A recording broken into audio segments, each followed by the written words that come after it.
everybody. This is Greg Reffner on the Call Center KPI podcast. And today we have John Hoyt from Kin Insurance joining us.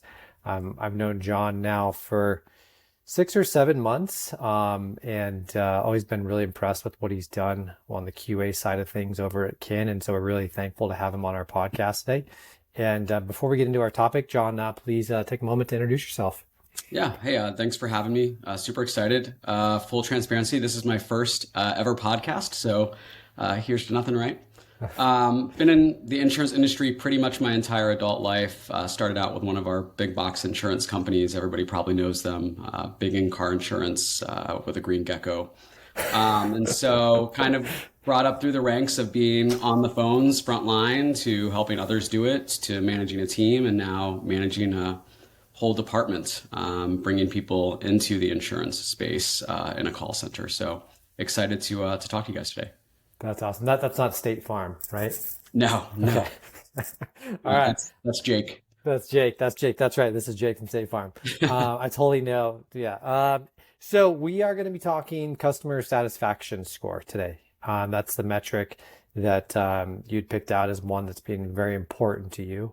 So please start with why, out of all the metrics that you could focus on as someone leading a team of QA members and overseeing a larger group of agents, why is customer satisfaction the main thing that you like to focus on, John?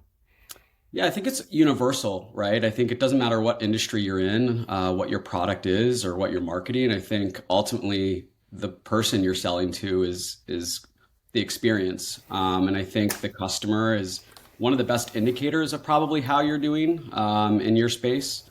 And that can have to do with a lot of different things, right? It can be the channel that they're interacting with you, whether that's phone or whether that's text or email.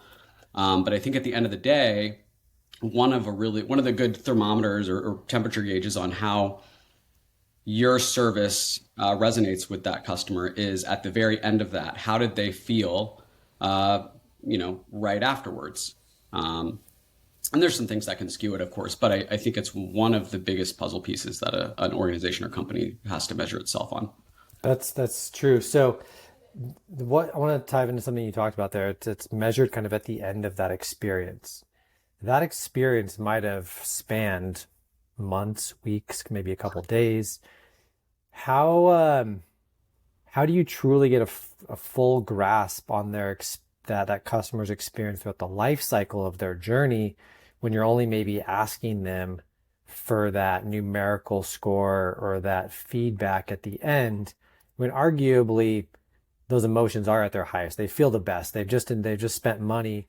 Maybe they had a horrible experience the first couple times, a couple months went by, and now they're buying that. Like, how do you measure that across the life cycle of a customer? I think, again, it's just one piece to the puzzle. I would say having your own internal kind of quality team to monitor each one of those interactions based on the score they give at the very end result is a good way to kind of check your processes and procedures. What's maybe hindering the customer or the experience from start to finish, rather than can we minimize the amount of interactions and maximize the amount of productivity, both respecting your time in the organization and certainly the customers. I think you always have to couple what a customer thinks of the interaction with where is the bar that you've set internally for your organization and company. That's fair. So when you go through your process on your side, from the QA side of your team, let's say you have a customer who gives you some feedback that maybe contradicts what the team has said in terms of that interaction. How do you maybe blend the two together? Or how do you kind of manage maybe a discrepancy between your internal measurements around that satisfaction that customer had versus what the customer is saying they had? I think it can go either way, right? I think you can either exceed the bar internally and the customer isn't happy with the outcome because, at the end of the day, we can't change everything that the customer perceives. In my industry, a lot of the calls are, my price increased at this renewal. I want it to be back at what it was before. And we can, execute 100% at the level that we expect internally. And the customer is going to say, that's a 1 for the experience because you couldn't give me what I wanted.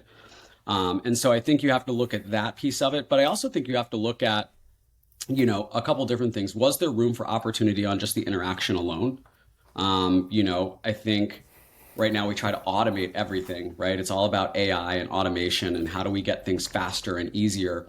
And I think to a degree that's important, right? Because I think, especially in my industry, commodities are commodities, right? People want the cheapest thing they can until they realize that the cheapest thing's not always the best. And so, I think it's a struggle, right? I think you want to always make sure that the customer feels good about what they've gotten, but I think you also have to realize that at the end of the day, there is always going to be a balance, and there's room for a gap in that 100% mark and maybe the 80 to 90% mark.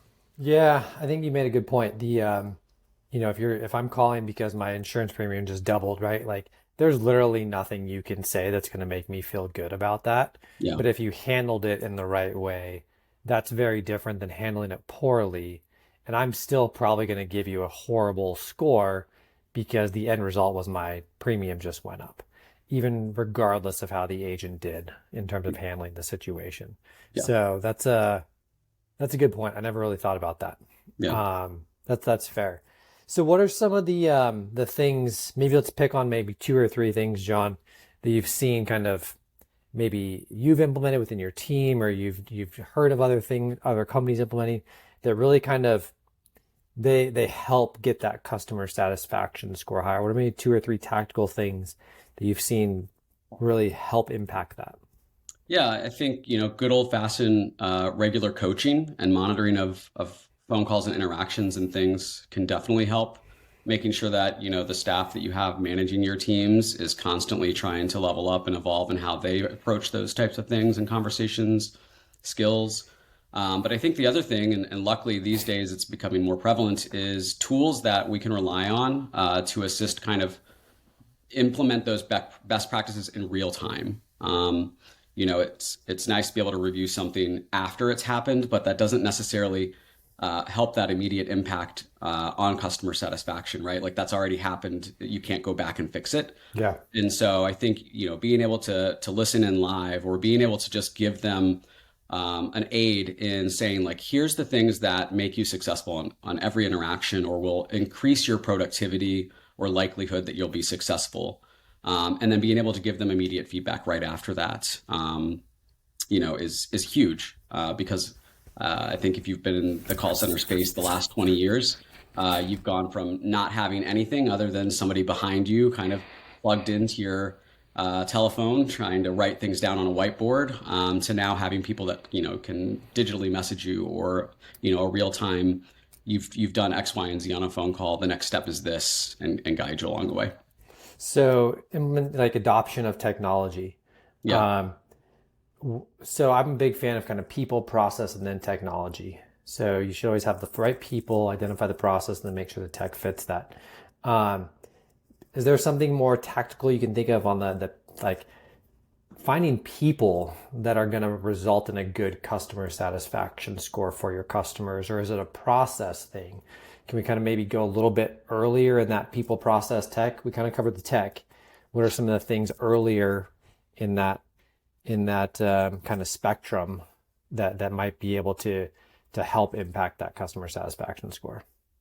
Yeah, I mean, I think it always starts with people. I think that's kind of like your ground floor of whether you're going to be successful in customer satisfaction, right? If you're not a people person or you're, super introverted, a phone job is probably not for you. A sales job is probably not for you.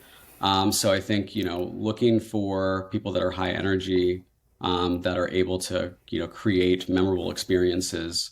Because people buy from people they like first off, right? And then it kind of becomes about the product and then the interaction. Yeah. So I don't know if that answers the question for you exactly, or if I'm still kind of going around in a circle here, but that You was the best answer I could give there. you kind of hit on it. So I would disagree with you. I do think introverts make very good salespeople because generally they don't like talking, so they end up asking more questions than they do talking.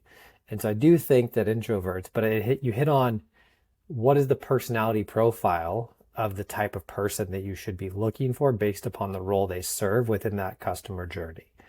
And so introvert versus extrovert, dominant versus analytical versus amiable versus expressive. like personality profiling your different agents that are on the phone based upon the customer journey and where that person needs to have a different type of interaction definitely makes sense. So Okay. I 100% agree with that.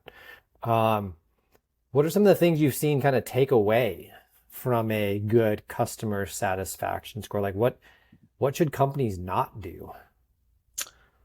Um, I think not taking ownership of, and I'll use my world for example, is a lot of times from a service perspective, it's customers calling with problems. From a sales perspective, they're also still calling in with problems. They're just slightly different.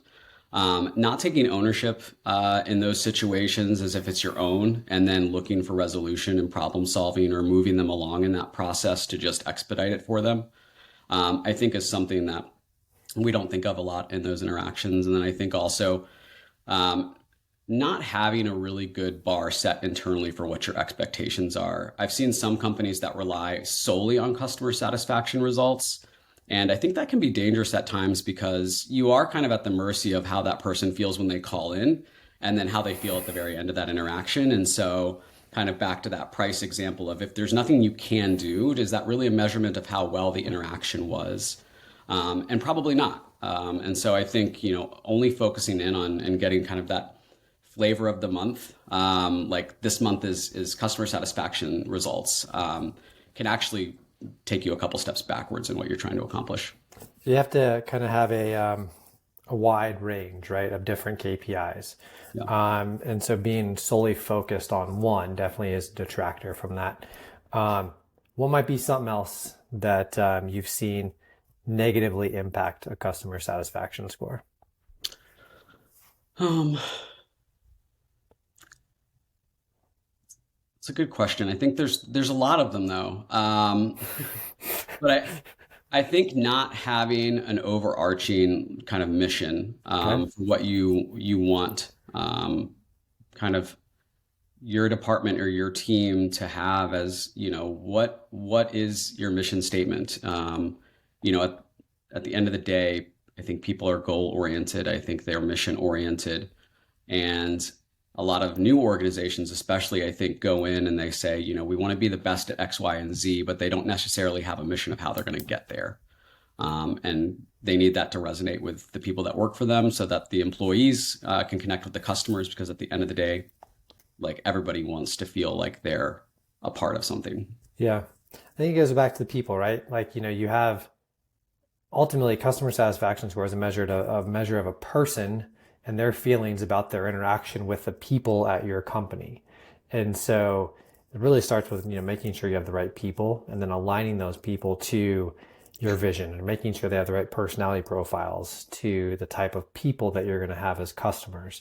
We keep kind of coming back to, people ultimately is what we need to focus on if we want to impact that customer satisfaction score. Yeah.